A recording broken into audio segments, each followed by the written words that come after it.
काय सांगाल, आपण आज पीडित कुटुंबाला भेट देण्यासाठी आल्यात, शासन स्तरावर कशा प्रकारे मदत केली जाईल? आताच मी पीडित कुटुंबाच्या एक महिला आहेत त्यांना भेटून आले. त्यांचं सबंध घर उद्ध्वस्त झाल्यामुळे त्या दुसऱ्यांच्या घरी आता थांबलेल्या आहेत, त्यांच्या चुलत्यांच्या घरी. वाईट अवस्था आहे, पण आता पुढचं तर सगळं चालू ठेवावं लागणार आहे. सरकारतर्फे मला वाटतं की प्रत्येक व्यक्तीला 4 लाख रुपये 3 व्यक्ती त्यांच्या घरचे गेलेले आहेत, त्याप्रमाणे 12 लाख आपण सरकारतर्फे त्यांना दिलेले आहेत. आणि घरकुलासाठी म्हणून आपण 1,20,000 देत असतो, तसे 1 लाख रुपये आणि ते 12 लाख त्यांच्या खात्यावर जमा झालेले आहेत.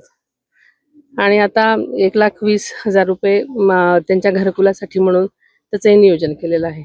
शासन खंबीरपणे अशा कुटुंबाच्या मागे उभं राहिलं. व शासन नेहमीच कुठल्याही म्हणजे आपल्या जनतेच्या पाठीमागे खंबीरपणे उभं राहण्याची त्यांची भूमिका आहे.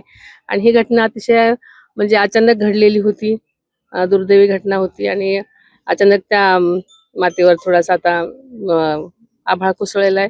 तर सरकार अशा लोकांच्या नेहमीच जनतेच्या पाठीशी खंबीरपणे उभं राहण्याची नेहमीच भूमिका राहिलेली आहे त्यांची. अजूनही गाव जे आहे ते पुनर्वसनाचा काय गावकऱ्यांची मागणी आहे त्याप्रमाणे आम्ही आपले आमदार शेळके साहेब, साताराचे पण आमदार मकरंद पाटील आबा, आम्ही सगळ्यांनीच चर्चा केलेली आहे.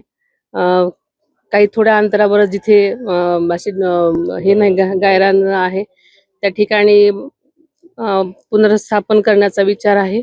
आम्ही सगळेच मुंबईला आता मीटिंग घेऊन गावकऱ्यांची जी इच्छा आहे त्यावरती धोरणात्मक काय जो असेल तो निर्णय होईल आणि तशा प्रकारची कारवाई पुढच्या दृष्टीने आम्ही करू. ज्या महिला आहेत त्यांच्या नोकरी संदर्भात आपण